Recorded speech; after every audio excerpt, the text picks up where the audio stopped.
What was the most concerning thing that we saw on tape for the Cowboys against 49ers game on Sunday? All that and more this episode of the Locked On Cowboys podcast. You are Locked On Cowboys, your Locked daily Dallas Cowboys podcast.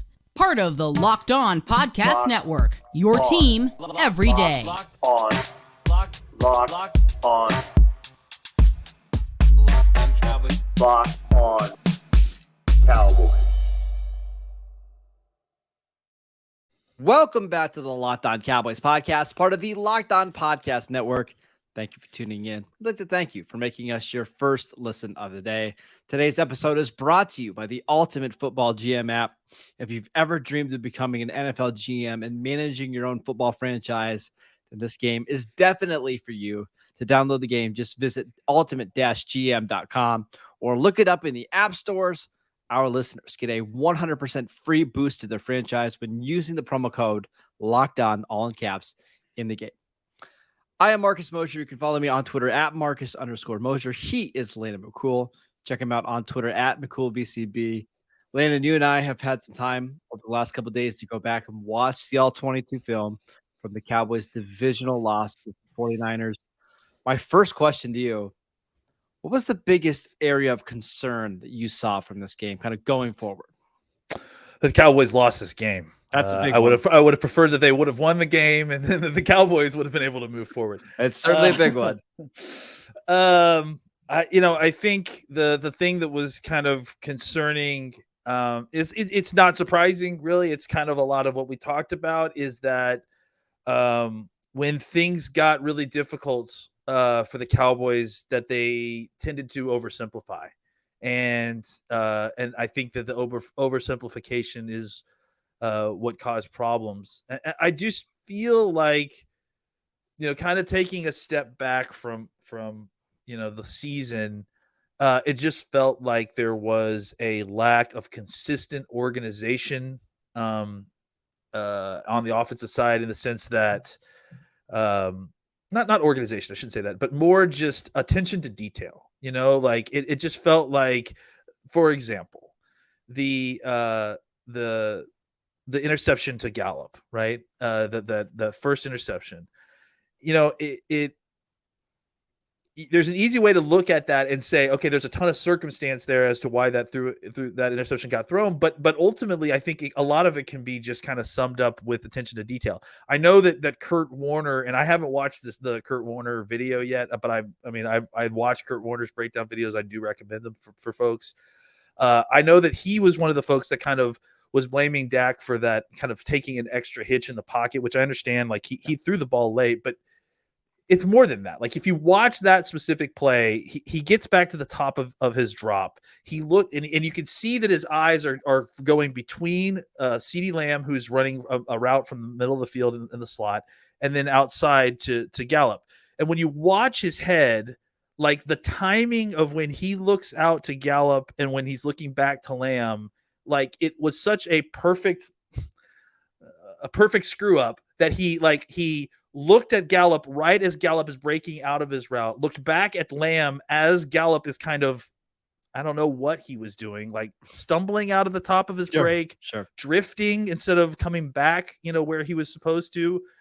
And then when Dak looks back, all he sees is Gallup, break, not going forward, coming back in some sense. And he thinks, okay, I can catch him on the back end of this. Like I'm a little bit late, but I've got enough time. And what he doesn't realize is that all of Gallup's momentum has stopped, because Gallup is not actually coming back. He's just kind of drifting out of the top of his break, and that the cornerback sees exactly what is happening. And then Dak throws it thinking he's going to, I can make it late because Gallup's going to get there. But Gallup's not even going to where he's throwing the football, but the cornerback was. So that is such a great example, I thought, of a lot of what's happened here, where it's not even just like attention to detail. It's that combined with trying to force it, trying to like make things happen when they aren't there. And then it kind of just all snowballing. And again, all of this under the guise, under the curtain of the incredible pressure that the San Francisco defense puts on your team to perform. So I guess to sum it all up, this is a long way of saying, when teams really make the offense work hard, I have concerns. Well, I mean, we'll talk about it for next year, but my concern is that they were not focused enough on the details in order to beat some of these teams that have very good defenses that make you work to get to your second and third choices on the offense. Right. If you're in going order to to play complete that wins. style of offense where everything is based off route running and timing and reading the defense the same way, you better be really good in the details, right? You Yeah. better run the route the same exact way every single time. And they just didn't have that kind of consistency. I don't know if it was because of injuries. Michael Gallup was a different player early in the year compared to where he is now. You had a lot of listen, they just had a lot of different receivers they were running out there between Dennis Houston. Yeah. They started in week 1. T.Y. Hilton was starting at the end of the year. They brought James Washington in midway through the season. Like, they changed quarterbacks midway through the year. There was just no consistency on offense. Consistency. And that's what was frustrating, is you could see against Tampa, like, they got hot for 4 drives in a row and they looked awesome. And then you go 3 drives in a row where you don't get a first down. Like that, for an offense that's this talented, that shouldn't happen. Well, and the thing I think that's super frustrating about this is that this was the problem last year. This was the problem. I mean, honestly, with Amari Cooper at times, just a lack of consistency. And clearly it wasn't just a Cooper problem. Look, Gallup came back from an ACL injury, and we could talk about the physical aspect of his game, but honestly, that's not the part of his game that I had problems with this year. It felt like, just as a player, he was just not the same level of consistent as he was catching the ball when it gets there. Timing his jump. Like, it's not even just like, hey, he can't do that jump right now because he's not healthy. Yeah, he can. I saw him do it. Like, I'm seeing him break open. It's a level of just finishing. Catch the ball like you were catching the ball, for most of your career years. And then you get Noah Brown in there who has more of an excuse because he just doesn't have that kind of experience. But the problem is that you've committed to having Noah Brown kind of play a big role in your offense. And now you've got, 2 different guys who are going to get a lion's share of targets outside of CeeDee Lamb that are not consistently finishing plays. I've got another concern that I saw from not only this game, but also over the last 2 months that I want to discuss, and how the Cowboys can fix it going forward. We'll tell you guys about the Ultimate Football GM app. It's so much fun. Today's episode brought to you by the Ultimate Football GM app. You've heard us talk about this game before, and I can't tell you how much fun we've had competing against our fellow Locked On NFL hosts. By the way, Chris Carter, Locked On Steelers, was our Locked On NFL champion Steelers. Now, I'm never going to say a good word about a Steeler guy this podcast, but now it's your turn to compete. But more on that in just a second. If you've ever dreamed of becoming an NFL GM and managing your own football franchise, well, your dream has come true, because this game is definitely for you. You're going to manage every strategic aspect of your team, play through seasons, and lead your team to glory while trying to build a dynasty. With Ultimate Football GM, you're responsible for controlling the destiny of your franchise by hiring the right coaches and coordinators, trading players, navigating your franchise through free agency and the draft, as well as all the ups and downs of the season. All of this in a challenging but realistic game world. The Ultimate Football GM app is completely free and playable offline, so you can play on the go as you want and when you want to. We've created a Locked On League for you to compete against our fellow Locked On podcast hosts. Can you be the ultimate Locked On Football GM? Choose the Locked On League in the App Store to join. Again, can you create a football dynasty to beat us? We'll see. Locked On Cowboys listeners will get a 100% free boost to their franchise when using promo code Locked On in the game store. That is Locked On, all in caps, so make sure you check it out today.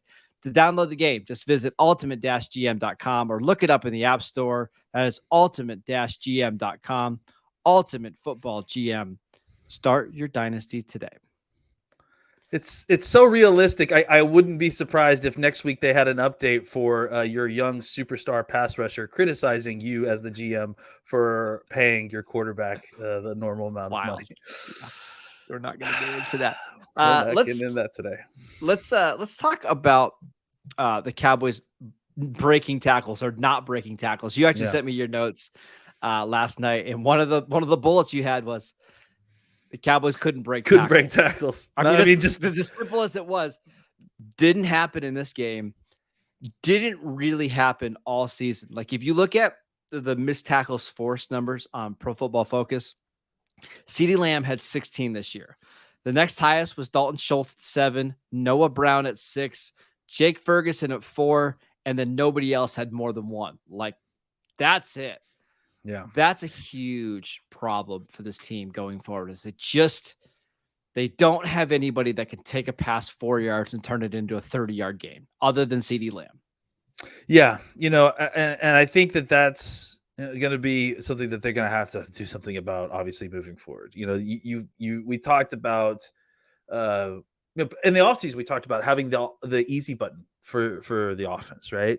And I think part of what we discussed was getting the ball to receivers who can break tackles. And I think that they managed to kind of rectify some of the other aspects of the easy button that we wanted, like giving Dak some more easy throws. They kind of reverted back there at the end of the season a little bit. But I think for the most part, they understood that play action and motion really helped Dak, and they used it pretty well. The next part of this is trying to find some personnel that can help you, gain yards when you just want to get a short pass off, because this is the issue, right? Like if you don't have guys who can break tackles against a defense like San Francisco, then it becomes incredibly difficult to move the ball. The way that they were playing defense, when a defense is allowed to drop 7 or 8 guys and rush 3 or 4 guys, and they can cause pressure, it makes a quarterback's job incredibly difficult, because everybody's got their eyes on you. They can easily create lots of double teams with your receivers. And so basically what it leaves you with is you either got to be aggressive and force the ball into kind of tighter coverages in order to kind of get the ball downfield. You're not going to have the kind of time to have these long developing plays that are going to get past the zones, or at least if you are, you got to find a way to take advantage of them when you do. So the vast majority of your plays when you're facing a defense like that end up as checkdowns, or the quarterback using his legs to run to kind of advance the ball. And honestly, if you go back and look at the Cowboys' most successful drive, I would say outside of the touchdown drive, right, which to me was the drive in which the drive in which Pollard got hurt, and then the next play Dak threw the interception. Right before, up until that, the drive looked really good, and what they were doing, right, was essentially dumping it down to Pollard, having him pick up 5 or 6 yards. They had a big dump down to Zeke where he got, I think, 14 yards, and then Dak had like 2 or 3 different runs where he was able to pick up first downs with his legs, and they got all the way down to like I think the 20-yard line, to the 49ers 20-yard line. So that's kind of how you have to function in this offense if you don't have somebody who you can get the ball too quick and then he can break tackles to create a big play. And I think that's clearly showing that the Cowboys need another one of these guys, because if CeeDee Lamb is going to be completely occupied by the vast majority of the defense, you're going to need somebody on the backside who not only can get a separation, but also once he catches the ball, does more than just fall down after a 4-yard reception. Well, I would also say, I think in previous years, like 2016, 17, 18, it wasn't as big of a deal to not have this many guys, because number one, your running back Zeke was just forcing more missed tackles than he is now. And then on top of that, maybe more importantly, is Dak was, right? Dak was such a good runner, and he was contributing into the run game that he was able to take a zone read 14 yards and get you 10 yards over expectation, right? Dak's just not running until we get to the playoffs. And even then, like what he does as a runner's not limited, but he's just going to be very careful about it. So you've got to find some more guys in this offense that can bring you some playmaking, because listen, I don't want to harp on Michael Gallup, but Michael Gallup had 1 missed tackle all year long. Yeah. That's not really his game. But the problem is you can't have everybody else basically be the same. Like Dalton Schultz had half the amount of missed tackles forced this year compared to last year. Now, I know he was dealing with some injuries. I get it. Noah Brown only forced 6 despite playing a bunch of snaps. You didn't really get anything from T.Y. Hilton or Peyton Hendershot after the catch. Zeke didn't give you anything after the catch. Like, you've got to find somebody else. And just to put this in perspective, Deebo Samuel had 9 missed tackles forced in the game against Seattle alone. That would have been second most on the Cowboys team for the entire season. It's hard to find a Deebo Samuel, but you've got to get somebody else in this offense that can be an easy option for Dak. Throw the ball 3 yards and get 32. Like, you find one of those guys. Yeah, and I think one thing the Cowboys have got to do is kind of, and it feels like they did this a little bit as the season went on, is break out of this template, this kind of hard template that they have for their wide receivers, because it's just to find that 195 4-5 receiver. Yeah, like to find a guy that fits that mold that is also a tackle breaking playmaker. Like, I mean, you had to get CeeDee Lamb in the first round of the 17th or 16th, and he had to pick or fall whatever. to you, right? Yeah, and it was a complete fluke. So you got to find some other kind of player who, maybe he has some other kind of flaw that makes maybe he's 5'9", right? Yeah, but you got to find somebody who is dangerous with the ball in their hands, and that you can get the ball into easy spaces and just have him pick up first downs. Look, I think one of the other things that you saw that was successful against this defense was when they were able to kind of swing the ball out in a quick screen to CeeDee Lamb, and then and then they had some blocks. But you can't just constantly be doing that with CeeDee Lamb. Like, you know what I'm saying? Like, you need there's got to be right. You need somebody else, because that play is going to work 100 times better when CeeDee Lamb is on the opposite side of the field. All the attention is to his direction, and now suddenly you're throwing the ball out to a guy on the run with all that extra attention. Honestly, on the other side of the like field. Cole Beasley was pretty good at that. Like, early on in his Cowboy career, like, you just swing it to him from the slot. He can make one guy miss and get you 7 yards. It's nothing fancy, but sometimes on 2nd and 6, that's all you need. Yeah, and just again, a reliable a guy who could be a reliable catcher. Just like someone that you can throw the football to and they'll catch it. Like, I know this seems like a tall order for this person that we're saying, but I think that's what the Cowboys need. Is they need one more reliable playmaker on this offense, and honestly, whether it's tight end or wide receiver, I think it doesn't really matter. And I think if you find that one more guy, it's going to make your offense more consistent, which is what we talked about at the top of the show. It's just being able to be somewhat consistent from drive to drive, half to half, game to game. Last thing on the offense before we move on. I watched this game this morning, and I think this is the first time that I'm thinking about not bringing back Dalton Schultz, to be honest with you. Because, I've been a big proponent of, hey, bring back Dalton Schultz and the franchise tag, sign him to a long-term deal. It's time to, there's just not that many good tight ends. San Francisco was so unafraid of Dalton Schultz that it was mind-blowing. Well, yeah. And beyond that too, like, if you're going to require that your tight end is going to be able to hinge block Nick Bosa, like, you're gonna need a bigger tight. It's the Jaws thing. Like, you're gonna need a bigger boat. Like, so like, go out and get Washington from Georgia. See, I just saw some of these guys. And I think that there are other guys out there that if that's what you're looking to do, that maybe you need more of a bigger body two-way tight end somewhere. I honestly, I love Schultz. I think he's gonna go and do well on another team as a tight end one. But I do think that just by the way that the Cowboys use their tight ends, that maybe they need to go out and kind of reshuffle this room again. The good news is that you've got two great young players that kind of set a nice floor for you. But maybe it's time to go out and get a different guy. Yeah. I'm kind of thinking somebody that's a little bit more dynamic, like somebody that actually puts a little bit of fear into a defensive coordinator. It's not to say that Schultz is a bad player, but I guarantee you Fred Warner and Dre Greenlaw were not losing any sleep over Dalton Schultz kind of going into this game, and it showed, right? Can we say real quick before we move on, Fred Warner, I don't know that I've ever seen a linebacker play like that in a game before. Yeah. I mean, he was everywhere, awesome. Making tackles behind the line of scrimmage, running up the seam with CeeDee Lamb, blowing up screens. Yeah, it was scary, honestly. Yeah, he was ridiculous. Let's talk about the Cowboys defense. But I want to let you know that today's show is brought to you by FanDuel. The NFL playoffs are here, and we're excited about our new sports betting partner for Locked On because they're the #1 sports book in America. It's FanDuel.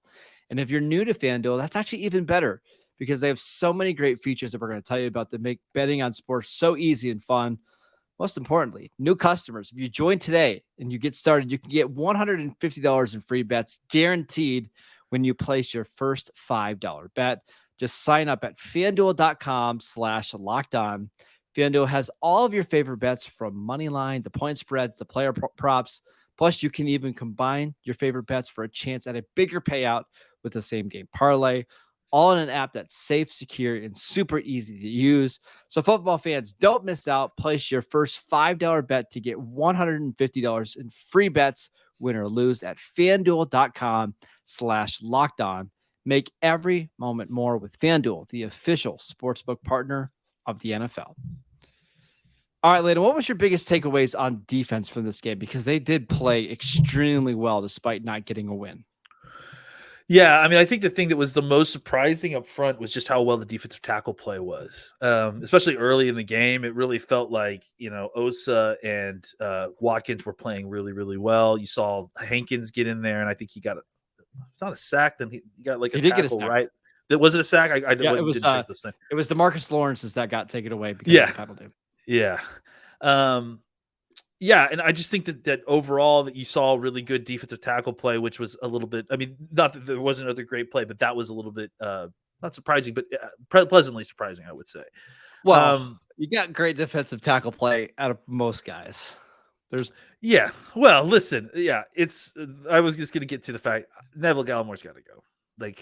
It hasn't worked out. This is maybe in a more traditional 4-3 defense where he can just be an up the field penetrator, it would work, but it's not working out in Dan Quinn's defense. I'll tell you this much: there was a lot of people talking about why was Neville Gallimore covering George Kittle in that one play where he wasn't actually running a route. I don't think he was just blocking and then released upfield and put his hand up. That was because Gallimore got blocked all the way upfield. And he was next to just turned around. He was closer to the ball than he was the quarterback. Yeah. So look, I think that we should also just really quickly on Gallimore before we move on. We should also mention that he was not drafted when Dan Quinn was here. He was drafted by Mike Nolan, and totally different style of defense. So he's just not a fit in this defense. Yeah, I agree. But I think that was really, really positive sign for everyone except for mostly Gallimore. I think that the Cowboys, not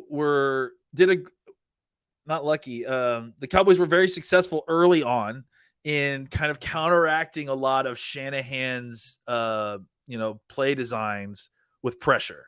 There were definitely times when, you didn't notice it necessarily on the broadcast, but when you watch the 22, that plays where they were able to get pressure and either sack Purdy or get him to throw the ball early, you could really see the designs. Oh, okay, so they're running like a blade route, which is like the opposite of a whip route from the outside, right? They're running like a blade route where Debo fakes outside and then breaks back inside, and then the slot receiver is running a go to kind of clear out. And it's like, okay, I see what you're doing. Like I see, they're running like trips on one side and then running mesh concepts to try to get, a natural rub to give Debo the ball on the run.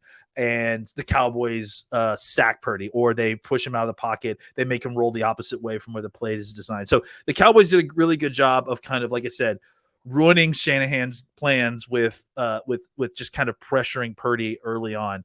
I think once the game wore on and they were able to start getting the running game going a little bit more, I think that's when things started to change a little bit more. Kittle was able to kind of slip open a little bit. I think it all started with that play that I just mentioned, right? That he kind of slipped off a block, put his hand up, was wide open because, technically he was blocking, wasn't in route. Yeah. And then, from there, they were kind of able to leverage play action a little bit more because the Cowboys were concerned about kind of getting gashed. And you could, I hate to relive this, but you could feel it in the game, right? Like when it started happening, it's like, okay, 6 yards, 7 yards, 5 yards, 8 yards, 20-yard pass, 6 yards, 7 yards, 8 yards, 15-yard pass. They just couldn't get a negative play. Yeah, the Cowboys couldn't get it turned around. Like you're just waiting. Okay, someone make a play. And there was only two drives that were really like that, but they were so critically timed that it was. Well, one was when it was 9-9 and they were pinned in their own end zone, right? Yeah. and they're able to kind of march the field. Just like that drive was the start of it, right? And look, I totally understand the knock on the idea of punting and all that. I think from McCarthy's perspective, up until that point, the Dallas defense was dominating San Francisco's offense, and I can understand how you could easily say to yourself, all right, we hopefully get a stop here, get the ball back with good field position, and another opportunity to score. But that's the moment that the 49ers offense really turned it on. And honestly, that was kind of the turning point of the game in a lot of ways, because once their offense was able to kind of get it together, the Cowboys offense wasn't. And it felt like that's when the game started kind of leaving the grip of the Cowboys. Yeah, and once Carlos Watkins went out with a calf injury, they weren't as deep in the defensive line. They started to wear down. Jonathan Hankins, listen, he wasn't somebody that was going to play a lot of snaps to begin with, but especially coming off an injury, like you just can't have him out there for that many snaps. And they just wore down, and San Francisco made some awesome plays. At some point, you just have to tip your cap to them. I do want to give one more just positive shout out. I'm trying to be more positive this week. Israel McCool played 21 snaps. Yeah, I thought he was pretty good. Like I don't think he did anything super exceptional, but I think they found something with him kind of being the slot corner as a part-time player going forward. Yeah, I mean, I think if we're going to talk about guys whose play indicates positivity for the future, I mean, to kind of go back to this, I'm kind of surprised to say this, but Connor McGovern had a really good game, but maybe his best game of the season, man. I kind of shocked at it. But going back to defense, I think Mukuamu, obviously, I think Golston, again, kind of continuing to play good football, able to penetrate in the back, get in the backfield and cause some havoc. I thought that, for the most part, you got good play from your linebackers, which was surprising, because not surprising because Leibniz was there, but like that Barr played the vast majority of that game and wasn't a total. I'd be interested in bringing Barr back in the same deal that they signed him last year. I think so too. Yeah, and I think you've got some young players that were on that field. It got wasted, but you saw another big play by Kelvin Joseph on special teams, and you got to give him some credit there because it wasn't just punching the ball out. He took away the returner too, which is what you're exactly supposed to do. Yep. Yeah, it's the old lacrosse thing. I'm a lacrosse player, and when the ball's in the ground and you're outnumbering the other team, one guy takes the ball and one guy eliminates the other man, so you can ensure that you have it. Joseph did both. He knocked the ball out and then he tackled the guy, pulled him out of the way so he couldn't recover it. So great job by Joseph. There was some positive. There's definitely positivity out of this game. It's just hard to take away a couple days after. Like I get it because it's still so raw of this season ending. But if you look at not only this game but like the last 2 or 3 games, like Chauncey Golston's play, should have you feeling encouraged. Israel McCool. I don't think this is Deron Bland's best game by any means, but just what he's done over the last 2 months should have you encouraged. There are things to be excited about, even in a season that didn't end the way that you wanted it to. And as much as you want to say like the negativity about what the offense did, like I think Dak was doing the best he could with what the situation was. It was not, he was put into a pressure cooker and he made some bad decisions. Absolutely. But I think he made those decisions in an effort of, I got to do this to try to win the game. So I think you give him some better choices so that he's not having to make bad choices, and I think that this offense, kind of works with a lot more consistency. All right. That is it for today's show. Thank you for making Locked On Cowboys your first listen today. For your second listen, check out the Locked On NFL podcast, bringing you the local insights you love to the national spotlight with daily conversations on the biggest NFL stories. Locked On NFL, available on YouTube and wherever you get your podcast. Landon, you and I will be back tomorrow to answer some more Twitter questions. We got so many on Tuesday that we didn't get a chance to get to them all. We'll answer a few of those tomorrow.